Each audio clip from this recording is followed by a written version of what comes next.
जय जगन्नाथ दर्शक बंधु धर्मज्ञान टीवी यूट्यूब चैनल परिवार को आपण मान को स्वागत। जो मित्र माने आमरी चैनल टी को लाइक शेयर और सब्सक्राइब करिना से माने लाइक शेयर और सब्सक्राइब करने को कदापि भूलंतु नहीं। दर्शक बंधु आमर ए यूट्यूब चैनल टी माध्यम रे ज्योतिष भित्तिक वास्तु भित्तिक धर्म भित्तिक एवं शास्त्र भित्तिक अनेक कथावस्तु उपस्थापन करा जाए। वास्तु जनित समस्या किपरि मुक्ति पाइबे, ग्रह पीड़ार किपरि मुक्ति पाइबे, किपरि आपण कर्म करने द्वारा जीवन में सुखी हेबे, एमती अनेक प्रकार कथावस्तु उपरे वीडियो प्रस्तुत करा जाउछि। तेणु चैनल टी को लाइक शेयर और सब्सक्राइब करने को कदापि भूलंतु नहीं।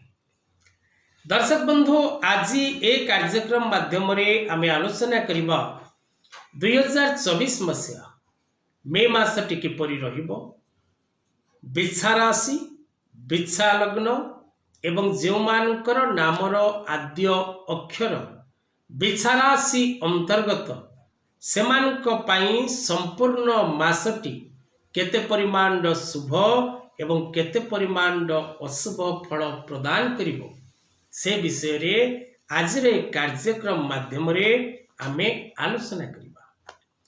दर्शक बंधु बिच्छा राशि राशियाधिपति सेनापति ग्रह मंगल, मित्र ग्रह रवि एवं बृहस्पति। बिच्छा राशि व्यक्ति विशेष मान जीवन रे जदि आमे देखिबा तेबे सप्तम भाव को बृहस्पति गोचर हो।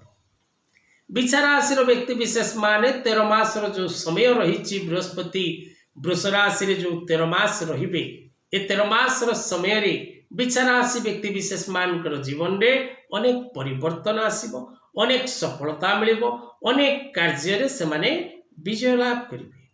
किंतु मे मासटी केते परिमाण शुभ एवं केते परिमाण अशुभ फल प्राप्ति करिवार जोग रही आसंतु से विषय रे सविशेष आलोचना करिबा। दर्शक बंधु जदि आपण निजर जन्मकुंडली विचार करबा पई चाहुचंती, निज पिलामानकर भविष्य जानिबा पई चाहुचंती, निज पिलार स्टडी विषय रे, निज पिलार जॉब विषय रे, निज पिलार हेल्थ विषय रे, निज पिलार एजुकेशन विषय रे, निज पिलार मैरिज विषय रे, निज पिलार फाइनेंस विषय रे, निज पिलार ट्रैवल्स विषय रे एवं फ्यूचर विषय रे बा निजर व्यवसाय निजर कर्म विषय जानवा को चाहती बा आपण निज घर वास्तु विषय किसी जानवा को चाहती बा नुआ घरटे निर्माण करुचंती गोटे वास्तु डिजाइन चाहती बा आपण निजर वास्तु को विजिट करने चाहती तेबे तले दे जाइथिबा नंबर रे जोगाजोग करंतु। मुक्तेश्वर ज्योतिर्गवेषणा केंद्र आपणको सेवारे आपणको पाई। तेबे दर्शक बंधु आज रे कार्यक्रम रे हमर विषय वस्तु रही जे मे मासटी 2024 मसीहार किपरि रहिबो बिच्छा राशि जात व्यक्ति मान को पाई। तेबे दर्शक बंधु बिच्छा राशि व्यक्ति विशेष माने विशेष करी कर्म क्षेत्र रे बाधा कष्ट एवं पीड़ा सह्य करिवे। आरंभ कहली आपन को बिच्छा राशि व्यक्ति विशेष मान को पाई 13 मास समय शुभकारक, किंतु बिच्छा राशि ए मासर राशि फल कहवा समय रे आपन को मु कहूची जे कर्ममय जीवन रे आपन कष्ट भोगिबे।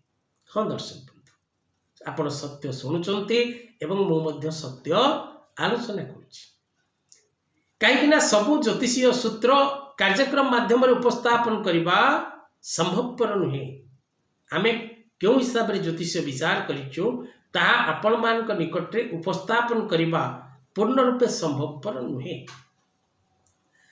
केवल बिच्छा राशि व्यक्ति विशेष मान कहूँ कहीं आपणकर व्यवसाय क्षेत्र रे आपणकर कर्ममय जीवन रे कहीं आपण बाधा विघ्नर सम्मुखीन हेबे, आपण कहीं व्यवसाय रे क्षति सहिबे, कहीं आपण कर्ममय जीवन रे अन्य द्वारा पीड़ित हेबे ना आपणकर राशि स्वामी मंगल मीन राशि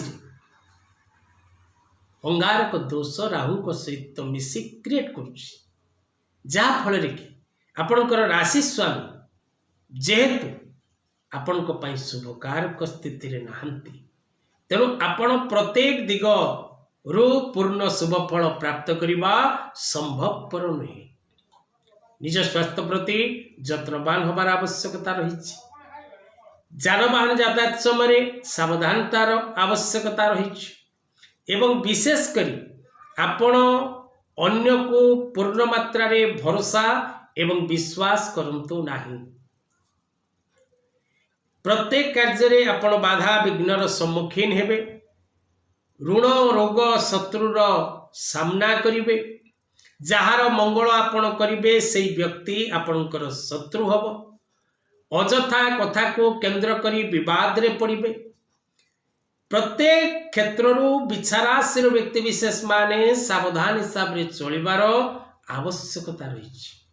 पारिवारिक जीवन, love relationship, share market, trading, export import, real estate, stock market एवं मार्केटिंग सेक्टर रे आपण जेकोसी ऑनलाइन बा ऑफलाइन व्यवसाय रे थांतु, एडमिनिस्ट्रेटिव सेक्टर, पॉलिटिकल सेक्टर एवं जो माने मेडिकल सेक्टर और इंजीनियरिंग सेक्टर रे अछंती, जो माने मीडिया सेक्टर रे अछंती, जो माने सेना सेक्टर रे अछंती, से माने मध्य निजर पद पदवी क्षेत्र रे प्रेशर एवं उपरस्थ जो उच्च पदस्थ अधिकारी आपण को ऊपर अछंती से मानक कोपर शिकार होबार जोग अधिक रहउछि। तेणु प्रत्येक दिगरु आपण को कष्ट मिलिबो, प्रत्येक दिगरु आपण कष्ट सहिबे। तेणु मासटी सर्वोत्तम करने आपन को गोटे उपाय कहूँ। प्रत्येक दिन 2 थर सकाळे थरे एवं संध्यारे थरे हनुमान चालीसा पढ़ा को कदापि भूलंतु नहीं। जदि पारिबे मंगलवार दिन ग्रामदेवी दर्शन करंतु, लाल फूल जगत जननी ग्रामदेवी को अर्पण करंतु एवं जदि आपण पारिबे लांगुला हनुमंत मंत्र बा लक्ष्मी नृसिंह मंत्र बा ह्रीं श्रीं लक्ष्मी नारायणाय नमः मंत्र पाठ करने को भूलिबे नहीं।